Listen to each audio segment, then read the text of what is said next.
Salut les Spartiates, ici Emmanuel Evina. Alors je voulais vous parler d'un sujet qui revient très souvent sur le blog, il s'agit du temps. En fait, les gens nous disent très souvent qu'ils n'ont pas assez de temps pour pratiquer leur activité physique. Et il est vrai que j'ai déjà fait une vidéo sur les excuses, en fait, et la nécessité comme ça d'éliminer, vous débarrasser de vos excuses parce qu'elles vous empêchent d'avancer. Et l'excuse numéro 1, c'est très souvent le temps. Alors je voulais revenir là-dessus aujourd'hui très rapidement. Et vous devez savoir déjà, vous devez comprendre que la plupart des gens qui subissent, qui sont dans un processus de transformation, la plupart des gens qui ont une activité physique régulière ont exactement le même nombre d'heures que vous dans la journée. On a tous le même nombre d'heures et bizarrement, certaines personnes arrivent à caler leur activité physique, leur entraînement plusieurs fois dans la même semaine, alors que d'autres personnes n'y parviennent pas. Pourquoi? Tout simplement parce que vous devez apprendre à vous créer du temps. En fait, vous devez classer vos activités par priorité. Je l'ai déjà dit dans la vidéo sur les objectifs et je voudrais revenir là-dessus. Classez vos activités par priorité et donnez-vous du temps. Essayez d'analyser un petit peu votre comportement actuel et identifier tous ces petits moments en fait qui sont chronophages et vous empêchent de caler ce qui est important, c'est-à-dire pratiquer votre activité physique. Je prends un exemple concret pour que ce soit un peu plus clair pour vous.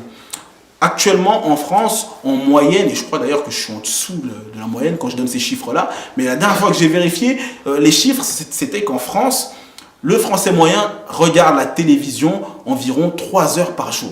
Je ne sais pas si vous vous rendez compte un petit peu, 3 heures de télévision par jour. C'est la moyenne en France. Donc, si vous êtes dans cette situation, ou en tout cas, si vous passez de nombreuses heures par semaine devant la télé, parce que vous jugez cette activité utile pour vous détendre ou autre, il faut savoir que le fait de prendre ne serait-ce que une heure par jour dans ce temps de télévision vous permettrait déjà d'atteindre n'importe quel objectif physique que vous vous êtes fixé. Voilà, il y a comme ça des activités du quotidien, des rituels en fait, dans nos habitudes qui nous empêchent d'avancer. Et le problème, c'est qu'on avance, on continue de vivre nos vies sans nous en rendre compte et sans prendre ces temps en considération. Alors que là, il s'agit de choses non productives qui vous permettent de gagner du temps sur ce qui est important, c'est-à-dire votre activité physique, par exemple.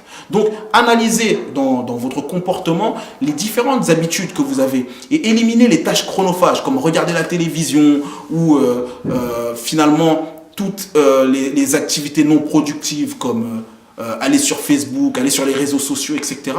Et vous vous rendrez compte qu'en fait, finalement, vous avez beaucoup de temps et qu'il suffit d'éliminer toutes ces petites tâches pour gagner du temps. C'est une manière de se créer du temps. Débarrassez-vous de cette excuse du temps parce que finalement, vous avez le temps. Il vous suffit d'analyser votre comportement du quotidien et vous trouverez forcément une solution à ce problème. Voilà, c'est tout pour aujourd'hui. Partagez cette vidéo auprès de vos amis. Je vous dis à demain pour la prochaine.